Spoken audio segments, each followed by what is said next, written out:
Hello, everybody. As I promised last time, Dr. Linda here. I'm coming over to do my live, a weekly live. This is Learning Gaps, where we fill gaps in education. So feel welcome. Last week, we talked about the 21st century skills, and I thought I should continue the conversation a little bit longer. And today we're going to be talking about the future of work. I talk to parents, I talk to educators, and of learning with Dr. We should be in a position for our children's lesson. I'm going to be taking you through the future of work, the future of work. So I'm going to be sharing my screen very shortly. And there you go, the future of work. It's going to be our topic today. And just as I informed you, my name's Dr. Linda Kimensu. I'm a college educator with doctorate degree in educational leadership studies with a lot of interest in entrepreneurial education. And I believe every child should reach their greatest and highest God-given potential. I have a lot of experience teaching young people, especially in the university, on entrepreneurial education, competency-based education, all aimed at unlocking our young people's minds so that it is not just what they know, but what they can do.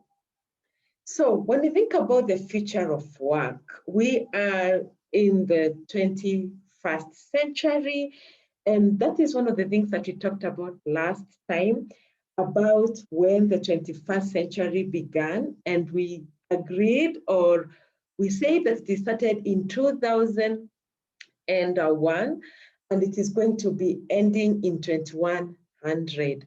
So what has changed over the years? One of the things you need to know is that now we are in the fourth industrial revolution. The first industrial revolution was in the 18th century, and this is where people are using water, steam powder, and mechanized production. And then we got to the second industrial revolution that focused on using electrical power. And finally, the third industrial revolution that just ended a little bit like 50 years ago, so around 1950, 1970. That is, we had a lot of use of electronics and IT automation, but now we are in the fourth industrial revolution. And in this revolution, we are talking about digital revolution. And in the digital revolution, this is where we have Internet of Things. We're in the age of artificial intelligence. We are in the age of robotics. We are in the age where a lot of things are going to be determined in the digital. Right now, I'm already teaching you online. So we're going to be seeing a lot of that. In the digital revolution, this is the age where in Africa, there's also the chance of leapfrogging. If we take advantage of the fourth industrial revolution, we could leapfrog as African and African children, our young children, our young adults, our youth can actually leapfrog with this industrial revolution. Through using technology, we have so many people are coming up with mobile-based applications to solve various problems in our country. And let me just put that one down there. I hope it has not been distractive. Yes. So what will be required in the future of work? What will be required in the future of work going forward? These are the 4 skills that we talked about in the last presentation that I had with you. And we talked about the creativity, collaboration, critical thinking, and communication. And I promised you that today we're going to see how we use the 21st century skills at home. How do we ensure that our children are able to have these 4 C's so that they can be able to participate in the fourth industrial revolution, and so that they can be able to be fit for the future of work.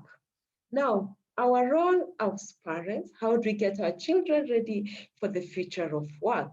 Number one is reading. Reading, simple as that, as simple and as difficult as that. Reading. A reading child is a thinking child. Readers become leaders. I really don't know about you. I don't know, have you set any goals with your child about reading this year? Have you identified the kind of content that your child likes to read? Different children love different kinds of book genre. We have those who love mystery. We have those who love creativity. We have those who love art. You know, you need to understand what kind of reader is your child. Do they like mystery? Do they like just things to do with creativity? Do they like science fiction? Understand what your child likes. And after understanding what they like, provide that. Provide the content that they like to read so that you can be able to encourage the culture of reading in your child. Number two, collaborator. Encourage teamwork and team spirit. Play a team member role. Now, in our country, Kenya, we are in the stage where we are introducing CBC. And one of the things that I've realized is so many parents are feeling the need to do the assignment for their children. And most parents are complaining that they have to be the ones doing the assignments. Now, this is something I just need to inform you that it is not your work to actually do the assignment for you. It is your work to work with your child, to help your child become a team player, to help them learn about taking turns if they are really young, to help them become collaborators.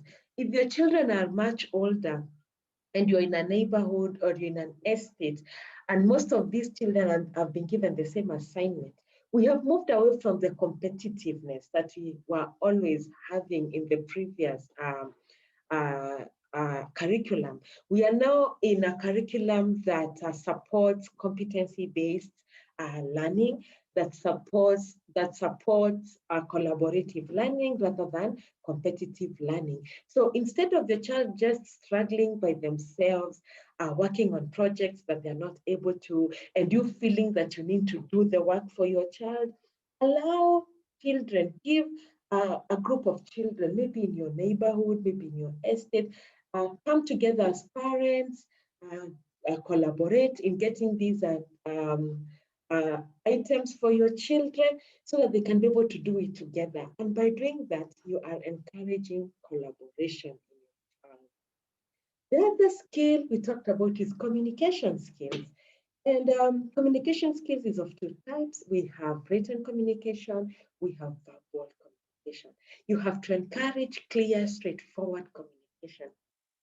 We should do away with, this shorthand communication that sometimes we see our children adopting. Things like zogzo or zagza, things that we can't really understand even as parents. Let the children know that communication is only communication when it is understood by the person who is being communicated to. So encourage straightforward communication, both in writing and verbally. Encourage your child to write to you various compositions. If your child goes for a sleepover or they go up country to visit grandma, and they stay there for a week, encourage them to write for you a story about their visit at grandma's. When you do that, you're encouraging a writing culture. You're encouraging this child to be a communicator. Who knows? This child could as well be an author of one of the books that you get to read in the future. And not just in writing, but also verbally. We have people who are very good in writing, but they are very poor in communicating verbally. Or the others who are very good verbally, but they are very poor in written communication. education.